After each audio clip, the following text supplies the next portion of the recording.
Karl Marx lahir di Trier, Jerman pada tahun 1818.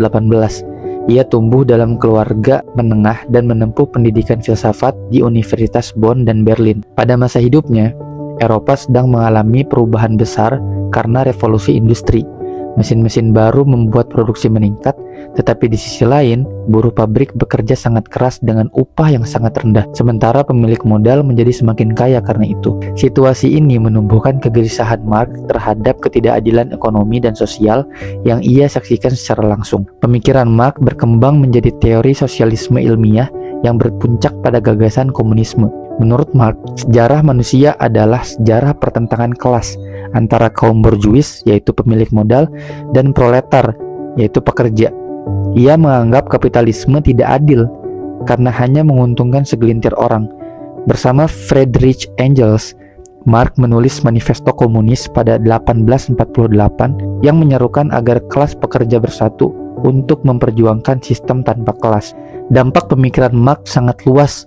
Ide-idenya menginspirasi gerakan buruh internasional, revolusi di Rusia pada tahun 1917, dan menjadi dasar ideologi negara-negara komunis pada abad ke-20.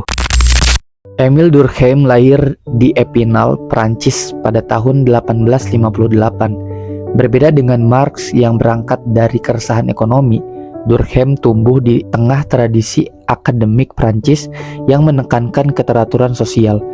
Pada masa itu, Prancis baru saja melewati revolusi Prancis dan mengalami gejolak politik serta sosial yang panjang sekali. Hal tersebut mendorong Durkheim untuk mencari cara memahami bagaimana masyarakat bisa tetap bertahan meskipun dilanda konflik dan perubahan besar. Durkheim dianggap sebagai bapak sosiologi modern karena ia berusaha memisahkan ilmu sosiologi dari filsafat. Menurutnya, masyarakat adalah sebuah organisme sosial yang memiliki struktur dan fungsi. Ia menekankan pentingnya solidaritas mekanik, yaitu yang terjadi pada masyarakat tradisional di mana orang-orang mirip satu sama lain, dan solidaritas organik yang muncul di masyarakat modern dengan pembagian kerja yang sangat kompleks. Dalam kaitannya dengan sosialisme, Durkheim melihat perlunya aturan dan norma untuk menjaga keadilan sosial, bukan hanya melalui pembagian kekayaan, tetapi juga melalui keterikatan moral.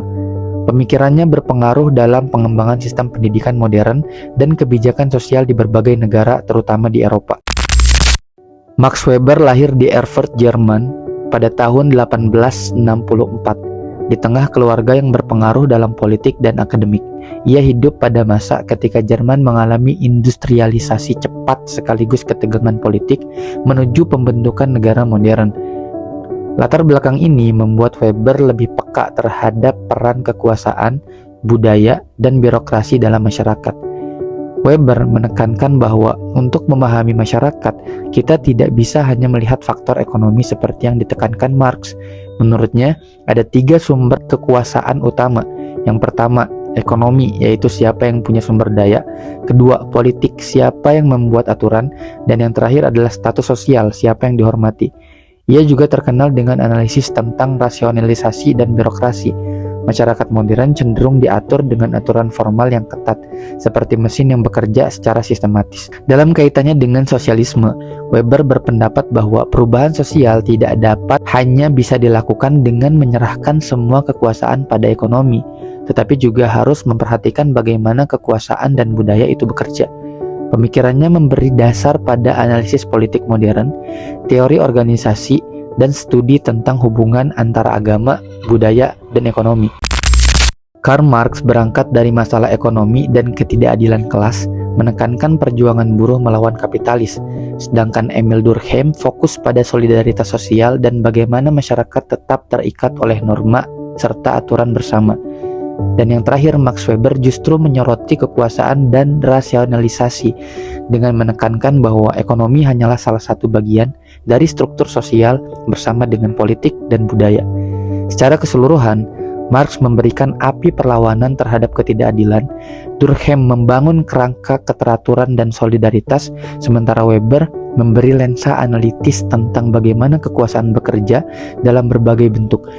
Ketiga tokoh ini menjadi pilar utama lahirnya sosiologi modern, dan sampai sekarang pemikiran mereka masih dipelajari serta mempengaruhi kebijakan sosial, politik, dan ekonomi di seluruh dunia.